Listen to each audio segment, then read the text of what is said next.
being responsible, independent, and also taking in the world around them and learning from that.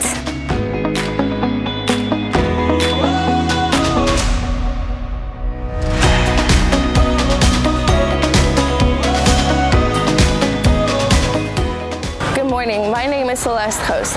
I'm an English teacher at AiiSR. Hello, I'm Milka Malangawa, and I am an AiiSR teacher of the KID program at AII Language Center.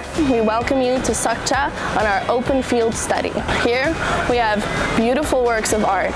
We don't just open our knowledge of our students, but also their vocabulary and watching how beautiful works of art are made. From paintings, stone art, woodworks, and also silk making.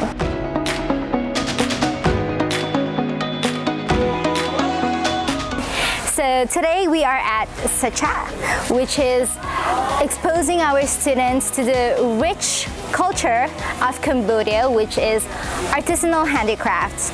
So here they're learning about weaving, carving, and the like. And by that, they're also using their 21st century skills by observing the different processes around them and asking the questions that would help them get the information they need to complete the activities that they have for this particular open field study. Is going to work for our students is to open their vocabulary to be able to see and to visualize how it works to make your own silk and to carve the stones bit by bit, and also the woodwork.